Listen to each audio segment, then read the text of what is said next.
இயேசு கிறிஸ்து நாமத்தினாலே உங்கள் யாவருக்கும் அன்பின் வாழ்த்துக்கள். நடைமுறை பயிற்சி நிகழ்ச்சிக்கு மீண்டும் உங்கள் யாவரையும் அன்போடு கூட வாழ்த்து வரவேற்கிறோம். அழிவை திறக்கும் ஜெபம் என்பதை குறித்து ரொம்ப டீட்டெயிலாக பேசிட்டு வருகிறோம். இன்னைக்கு உங்களுக்கு சில முக்கியமான காரியத்தை குறித்து பேச போறோம். வாங்க நிகழ்ச்சிக்குள்ள கடந்து செல்லலாம். இருக்கிறீங்க? நல்லா இருக்கு. முதல்ல பிரகாஷ் வந்திருக்கிறாங்க, அவர் வெல்கம் பண்ணிடுவோம். நல்லா இருக்கீங்களா? நல்லா இருக்கும். ஆண்டு கிருபையினால தொடர்ந்து சில வாரங்களாக அழிவை திறக்கும் ஜெபத்தை குறித்து நம்ம பேசி வருகிறோம். ரொம்ப ஒரு முக்கியமான ஒரு காரியத்தை பத்தி தான் இப்ப நம்ம பேசிட்டு இருக்கிறோம். என்னன்னு சொன்னா, இந்த காலத்துல நம்ம செய்ய வேண்டிய ஒரு முக்கியமான ஒரு ஜெபம், கர்த்தருடைய ஜனங்கள் கவனித்து ஜெபிக்க வேண்டிய ஒரு ஜெபத்தை பத்தி இப்ப பார்த்துட்டு இருக்கோம். ஆண்டு கூட வசனத்துல சொல்லியிருக்கிறாரு, நீங்க ஜெபம் பண்ணி ஜெபத்திலே விழித்திருங்கள். அப்ப விழித்திருங்கள்னா என்ன? கண்ணும் விழிச்சிருக்கிறதல்ல, நம்மளை சுத்தி என்ன நடக்குது, அவைகளுக்கு நடுவுல தேவன் என்ன கிரியை நடப்பிக்கிறாரு, என்ன வரப்போகுது, என்ன காரியங்கள்ன்றத ஒரு ஜெபிக்கிறவன் கண்டிப்பான முறையில் என்ன செய்யணும்னா நிதானிக்கிறவனா இருக்கும். இன்னைக்கு பாருங்க, நிறைய பேர் என்ன செய்ய மாட்டாங்கன்னா, நியூஸ் பேப்பர்லாம் பார்க்க மாட்டாங்க, என்ன வெளி உலகத்துல என்ன நடக்குது அப்படிங்கிறதெல்லாம் கவனிக்க மாட்டாங்க. ஆனா கர்த்தருடைய ஜனங்கள் அப்படி இருக்கக்கூடாது.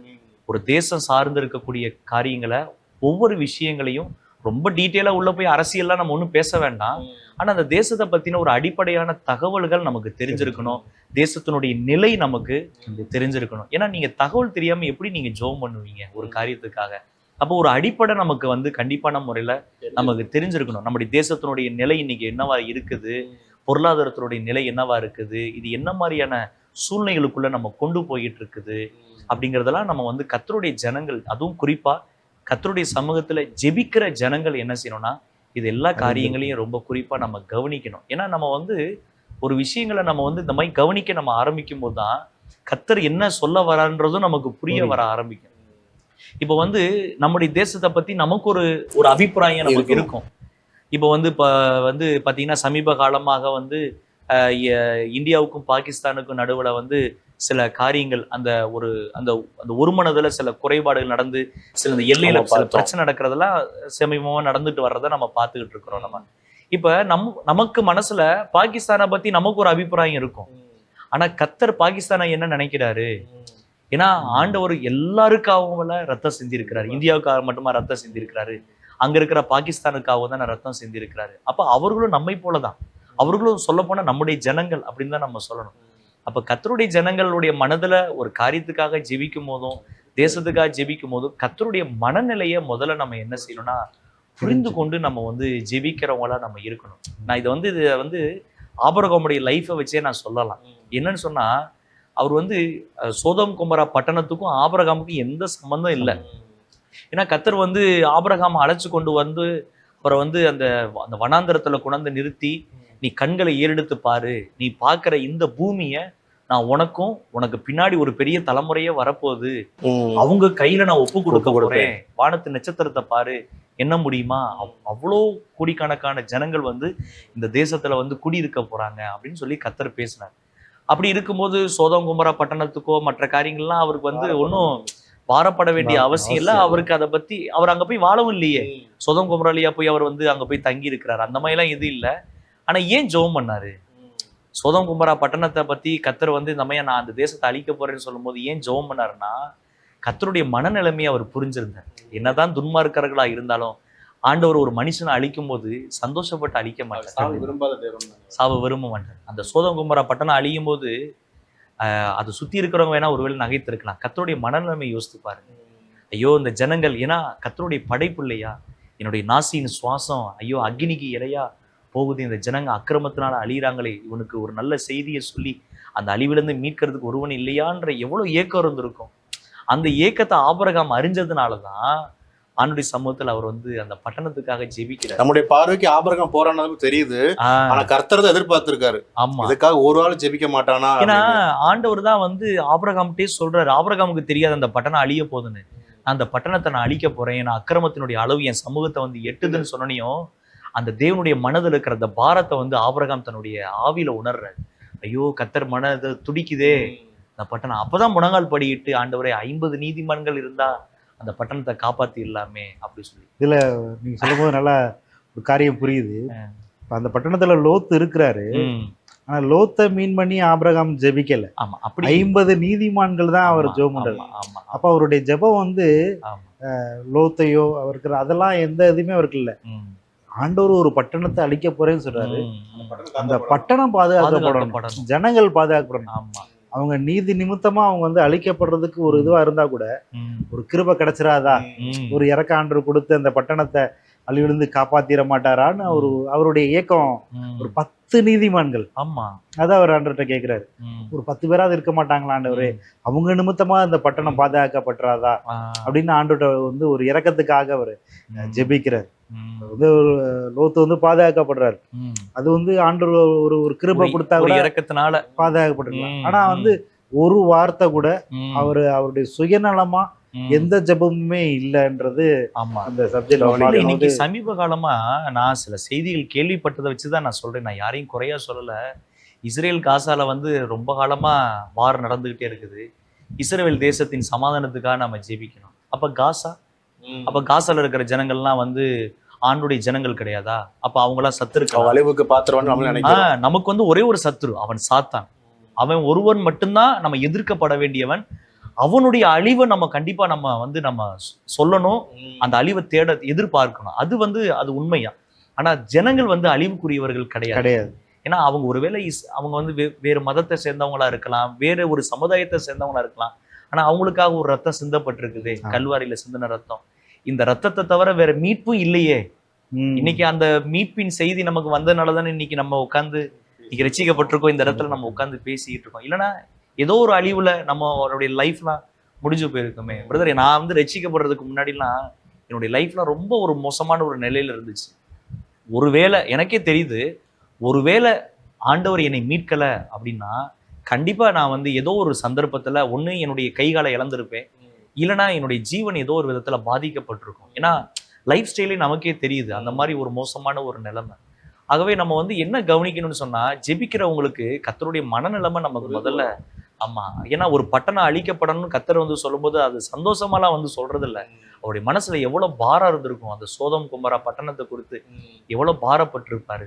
ஆனா பாருங்க, அந்த அந்த அந்த பாரத்தை புரிந்து ஆபிரகாம் வந்து ஜெபிக்கிறார். அப்ப நம்முடைய ஜெபம் வந்து கர்த்தருடைய மனதை அறிந்து ஜெபிக்கிற ஜெபமா இருக்கு. அப்ப அழிவு தடுக்கப்படுறதுக்கு அது ஒரு முக்கியமான காரியமா இருக்கு. சப்ஜெக்ட் பேசும்போது நம்ம ஆரம்பிக்கும் போது தேசத்துல இப்படி நடந்துட்டு இருக்குதே, அழிவு நடந்துட்டு இருக்குது, இதுக்கு நம்ம எப்படி ஜெபிக்கிறோம்னு தான் ஆரம்பிச்சு இந்த சப்ஜெக்ட் போனோம். ஆனா அதுல நம்ம பேச பேச ஆண்டுடைய காரியங்களை தியானிக்க ரொம்ப ஒரு ஆழத்துக்குள்ள இந்த காரியங்கள் போறத பாக்குற மாதிரி இருக்கு. என்னன்னா முத நம்ம பார்க்கும்போது அழிவை தடுக்கிறது அப்படின்னா தீர்க்க தரிசன வார்த்தை நமக்கு வேணும் அப்படின்றத நம்ம ரொம்ப கவனிச்சோம்.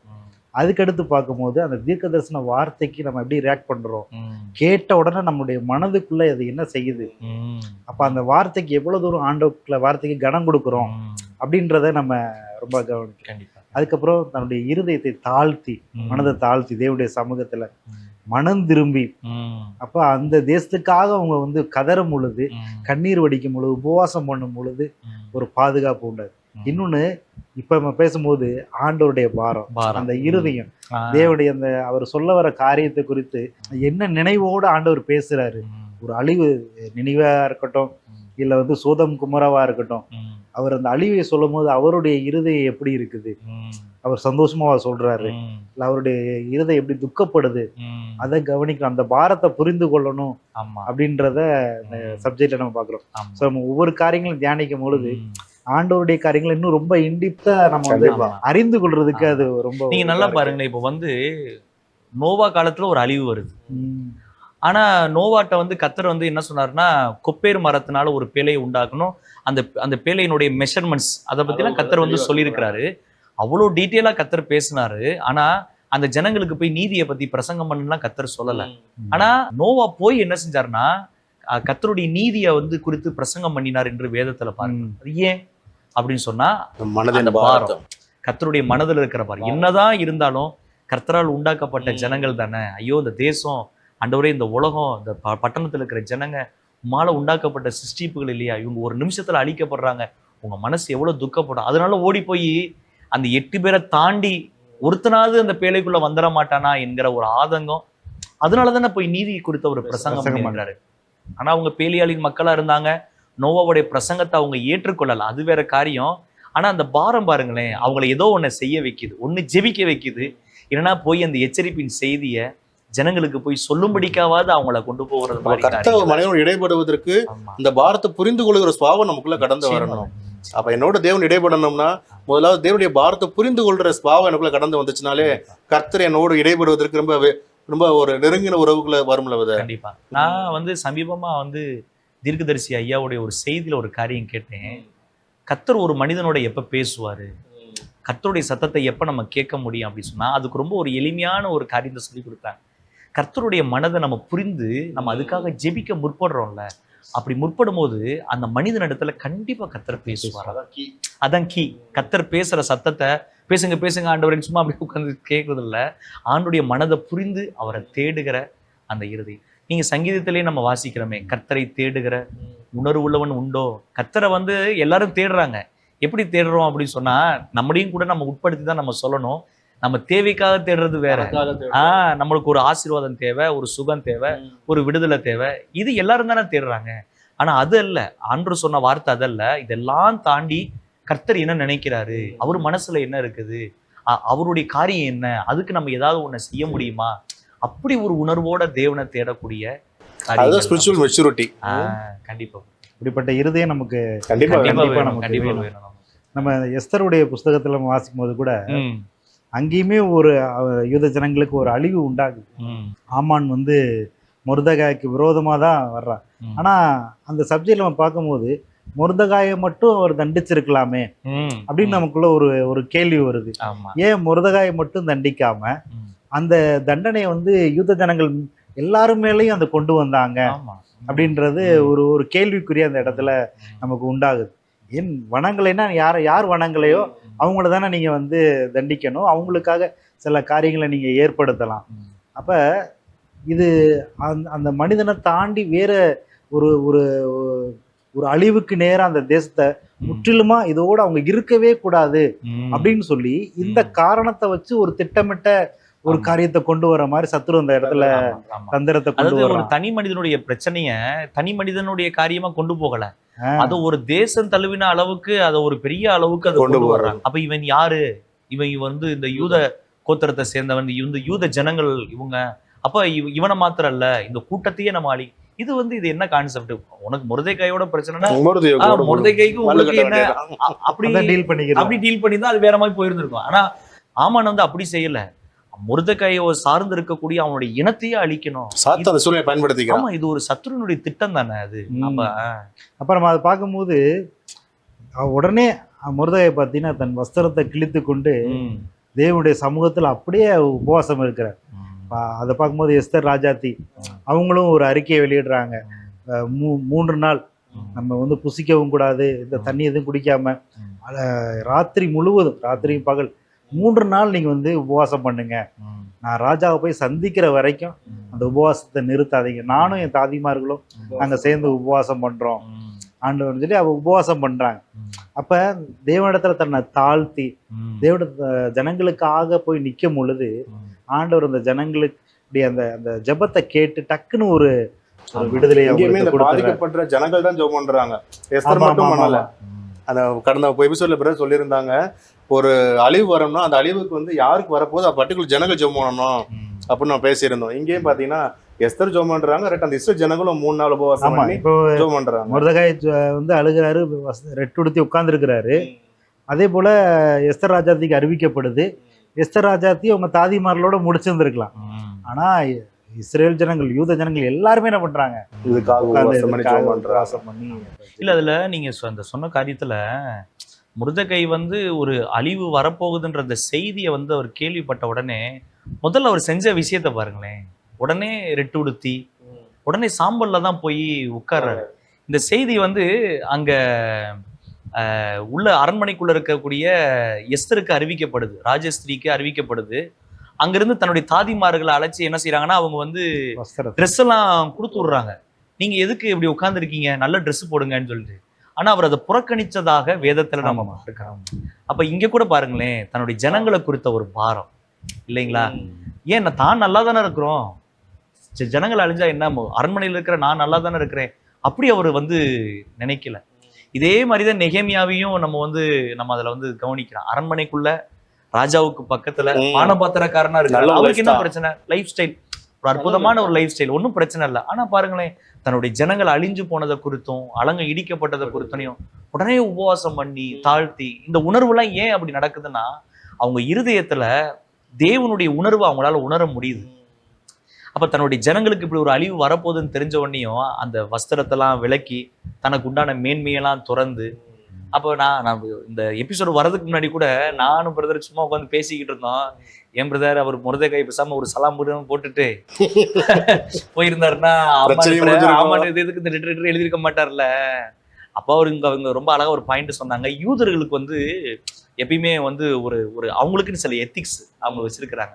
அதுல என்னன்னா, கர்த்தரை தவிர வேற யாருக்கு முன்னாடி அவங்க வந்து தலை வணங்க மாட்டாங்க. தானியேல் புஸ்தகத்துல கூட நம்ம வந்து சாத்ராக், மேஷாக், ஆபேத்நேகோ அவங்கள பாக்குறோம். அங்க ராஜா ஏற்படுத்தின ஒரு சிலையை வந்து நாங்க வணங்க மாட்டோம். ஏன்னா அது அவங்களுடைய எத்திக்ஸ், அவங்களுக்குன்னு சில அந்த கோட்பாடுகள் இருந்துச்சு. அவங்க கர்த்தரை தவிர்த்து வேற யாரையும் அவங்க என்ன செய்ய மாட்டாங்க, தலை வணங்க மாட்டாங்க. அப்ப மொர்தெக்காய் வந்து அவர் ஒரு யூதனா அவர் வந்து இருந்தனால அவர் வந்து வணங்க வேண்டிய அவசியம் இல்லை. ரெண்டாவது அவங்களுடைய அது அவங்களுடைய வழக்கமா இருந்ததுனால அவங்க அதை செய்யல. எது எப்படியோ இது வந்து ஒரு தனி மனிதன பிரச்சனை கிடையாது நம்ம பார்க்கக்கூடிய காரியத்துல. இது தேசம் தழுவின ஒரு பிரச்சனையால அந்த ஆசியா தேசம் வரைக்கும் இருக்கக்கூடிய எல்லா ஜனங்களையும் வந்து நீ அழிக்கப்படணும். அகஸ்வேரு ராஜாவுக்கு கீழே எங்கெங்கெல்லாம் ஆட்சிக்கு கீழே ஜனங்க இருக்கிறாங்களோ அங்க இருக்கிற எல்லா யூத ஜனங்களும் அழிக்கப்படணும்னு தானே ஆமானுடைய ஒரு திட்டமா இருந்துச்சு. அப்ப அந்த இடத்துல நீங்க சொன்னது மாதிரி அவங்க வந்து வெறும் எஸ்தர் ராஜாத்தி மட்டும் ஜோம் பண்ணல, மொர்தெக்காய் மட்டுமே ஜோம் பண்ணல, எல்லா இஸ்ரவேல் ஜனங்களும் அங்க வந்து ஜோம் பண்ணாங்க. இன்னொரு காரியம், போன முறை நம்ம வந்து பேசும்போது ஒரு காரியம் வந்து பிரதர் சொல்லியிருந்தாங்க. என்னன்னா, அந்த பதில் பெறுகிற வரைக்கும் நம்ம வந்து காத்திருந்து நம்ம ஜெபிக்கணும். நாட்களின் நேரங்களையும் நம்ம வந்து நம்மளா உட்காந்து திட்டம் பண்ணி, சரி இதுக்கு இவ்வளவு ஜோம் பண்ணும், இதுக்கு இவ்வளவு ஜோம் பண்ணாங்க. அப்ப இந்த வசனத்துல வந்து அவங்க 3 நாள் வந்து டைம் டியூரேஷன் வச்சு தானே ஜோம் பண்ணாங்க அப்படின்லாம் கூட சிலர் வந்து சொல்றத நான் கேட்டேன்.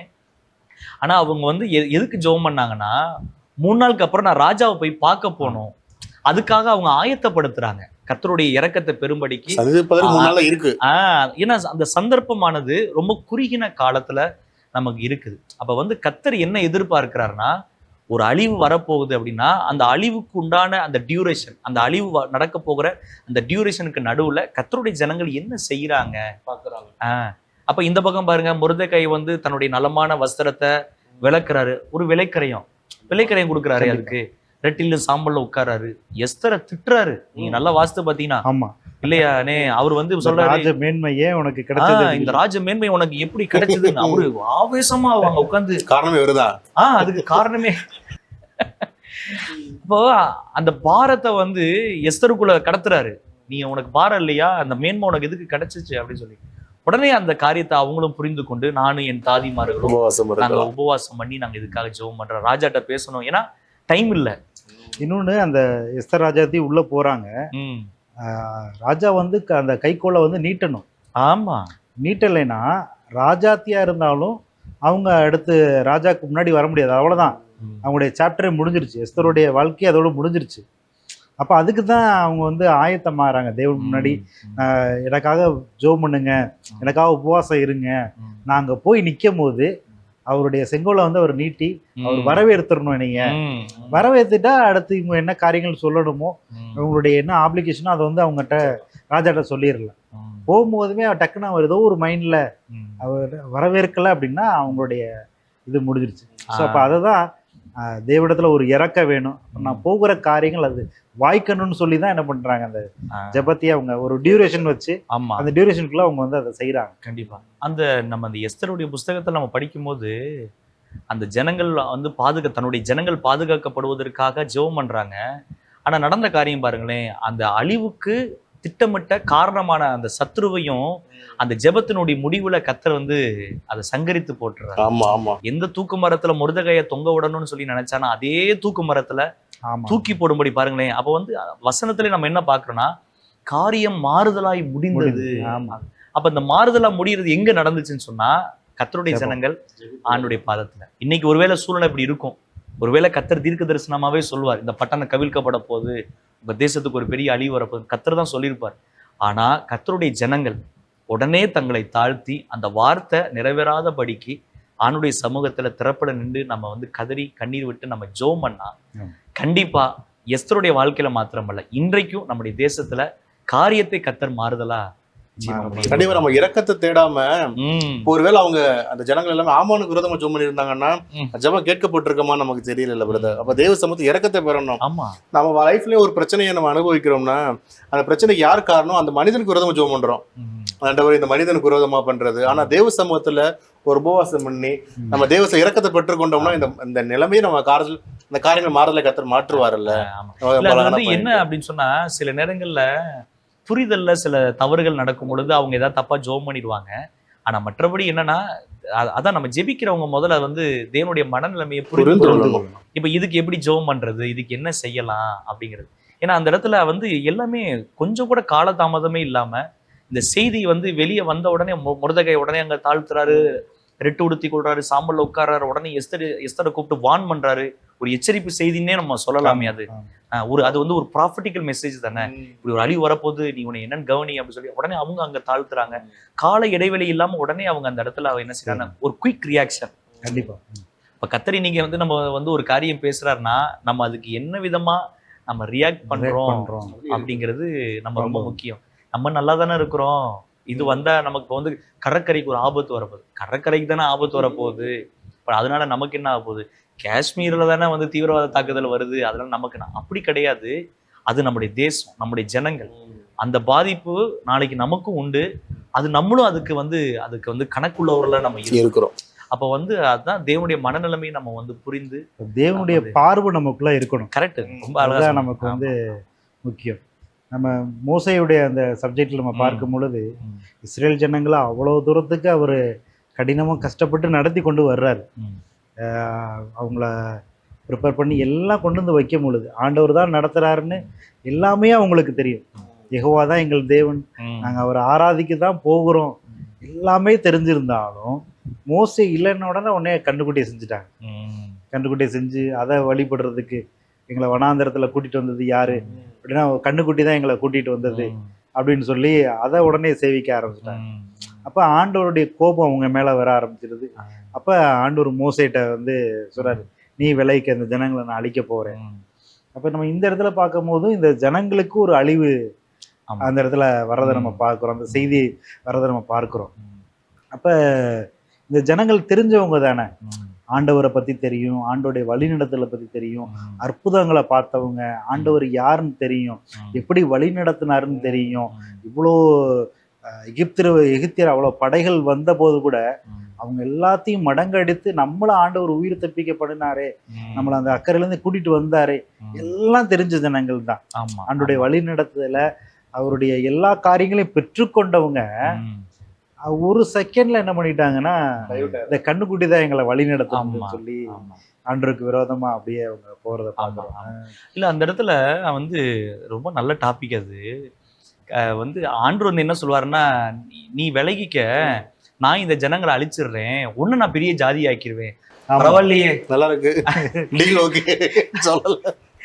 இது ஆண்டவர் இந்த அக்ரிமெண்ட் கொஞ்சம் நல்லா தான் இருக்குது, என்னைய ஜாதி ஆக்கிருங்கன்னா மோசே வந்து வார்த்தைக்கு அதை கீழ்படிஞ்ச மாதிரி தானே, விலகுனா ஓகே ஆண்டவர் கீழ்படிஞ்ச மாதிரி தானே. ஆனா அவர் அப்படி செய்யல.